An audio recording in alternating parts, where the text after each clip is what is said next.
Hey everyone, it's Sierra of All Bodies Academy, and today I'm going to go over how I created my studio space and how you can create a beautiful and impactful studio space yourself. Welcome to my studio. I absolutely love my studio. As you can see, I have it kind of set up with multiple setups that all kind of go together. I do have a little bit more over here. I always love having at least one chair to do chair poses. And this is it as a whole. I have spent a lot of time putting this together. So let's go through how I did everything in here. I absolutely love my studio space, and my clients do too. They often come in and they're absolutely floored at how gorgeous it is in here. But guess what? Most of the stuff in here is actually thrifted. So like I just said, most of the stuff in here is thrifted, and I absolutely love thrifting. Is it, a bit of a hard thing to do sometimes? Absolutely. Can you get what you want all the time? No, but that's also part of the joy of it, is that you're gonna find things that are unique to you, unique to your space, and create a whole new mood for what you're creating. I'm gonna go through and show you guys what I purchased new in my studio and what is actually thrifted. Something that people go absolutely crazy for when they see my space for the first time is this absolutely gorgeous wicker plant stand. And this was actually passed down to me from my Oma, who is now unfortunately not with us anymore, but it creates such beautiful depth in my studio. So of course, there are some things that I had to purchase new, like this futon. I would have loved to be able to find a vintage couch or futon, and there's pros and cons to using vintage furniture. First off, it's not always in the best condition, right? I couldn't find anything locally that I really liked, and what's really handy about this is it is a full futon, so it does actually fold down all the way. So it's really handy in the sense that I can actually use this as a bed if I ever decide to put this back into storage. I don't live in a very big city, so it is actually quite hard to even find like decent furniture where I live that isn't crazy expensive. So I did buy this off of Amazon. It was not too expensive. I think it was only like $350 or $400. It was really not that bad. However, these cushions, again, were passed down to me from my Oma, and I love being able to use the color wheel to my advantage. If you don't know much about the color wheel, definitely go look it up, where opposite colors on the color wheel will look really wonderful together. So I love being able to give a huge pop of color against such a dark color as well. And then moving on to the vintage screen here, that was actually a Facebook Marketplace find. And a lot of the plants here are from cuttings, but a lot are also purchased as well. So a lot of smaller decor I did have to go purchase, like pots. You're not gonna be able to find too many pots thrifted, at least where I live.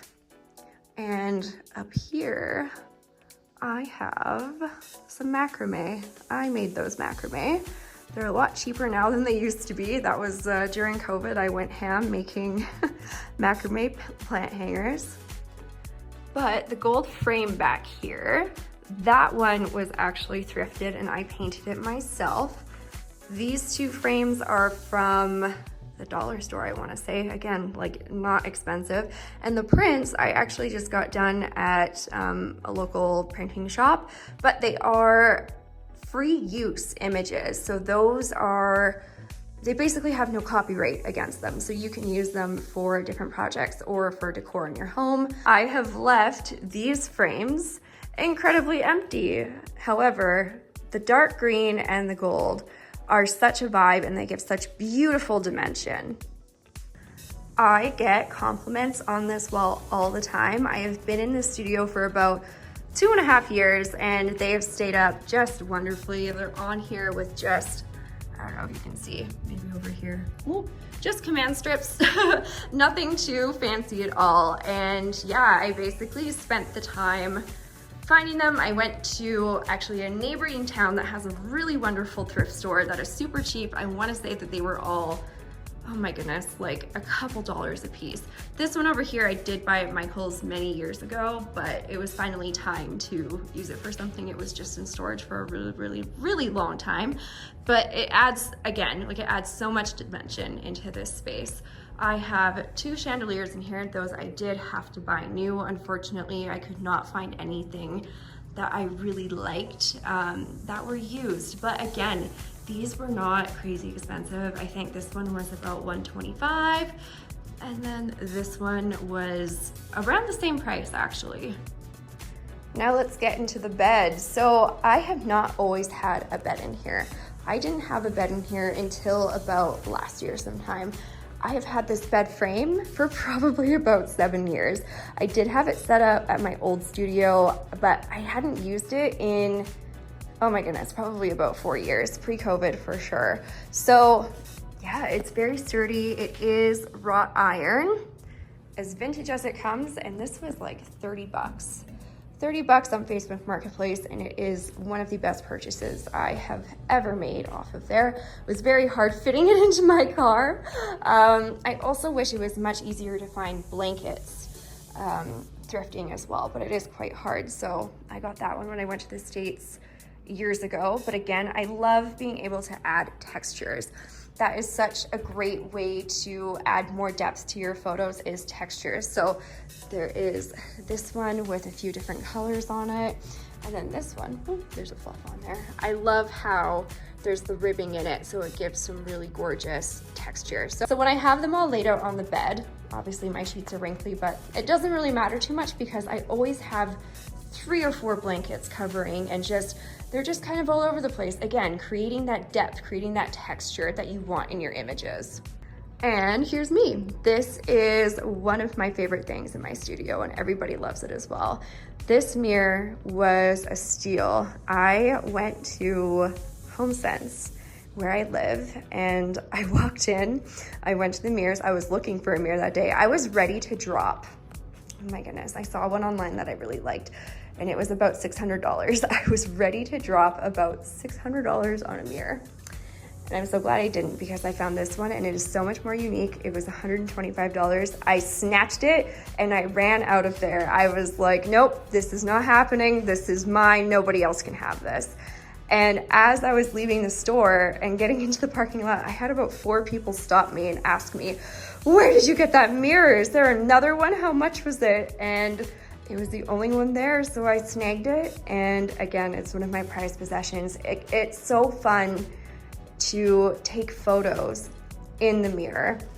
It can be a little tricky sometimes depending on the lighting situation, but again, like there's just so many beautiful details to this mirror where you can have your client stand and you get the extra detail, or if you have your client on the floor doing poses, you get some of that detail as well. And everybody's skin tone looks so good with gold. And I have it here for a reason, because it just pops with that green wall. Okay, let's get into the fireplace corner. So I always get asked, oh my gosh, where is that mural on the wall from? Is it painted on? Is it wallpaper? No, it is actually just a tapestry.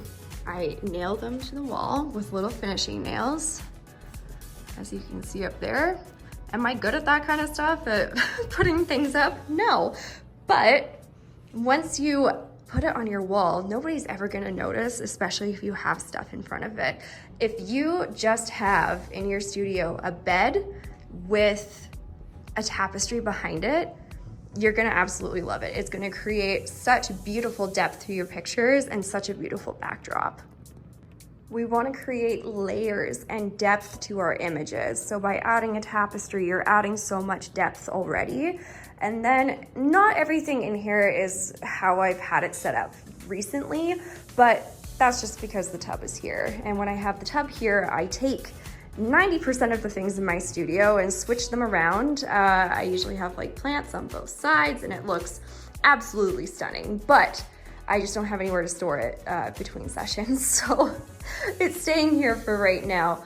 But let's get back to this. So a lot of this stuff, again, thrifted. Actually, the tub itself was basically gifted to me. My dad traded a ladder for the tub. It is not your standard tub. There's probably some stains in it. Yeah, there's a few stains in it. It's a little rough around the edges, but that's fine. It is actually made out of fiberglass. It is meant to go into a houseboat. So if you're a little bit scared of the commitment of a tub, you can definitely look for a fiberglass tub because it is not heavy. I can move it myself. I just usually put it on the rug and shimmy it around. But it's so awesome. I highly recommend it because those cast iron tubs are incredibly heavy and hard to move. Let's get back into this over here. So again, the suitcase, thrifted. I've had that for many years. Pot, unfortunately not thrifted, but that's okay. Table, thrift store that has an auction site. They had that table on there. There's no glass on it, but I just put my big plants on it and it works. And again, basket, thrifted. Mantle, thrifted. All of the cameras, of course, those are secondhand. They are super vintage.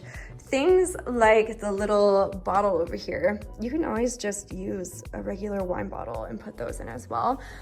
Baby's breath is super cheap, and the pampas grass, is that what it's called? Yeah, the pampas grass is a little bit more pricey. I really like, again, like the details and depth that it adds to images. So I did pay for that, but I did split it between a couple different vases. I have some upstairs still too. This lamp was gifted to me. It was a wedding present to my grandparents. And then the screen, I've had that for eons as well.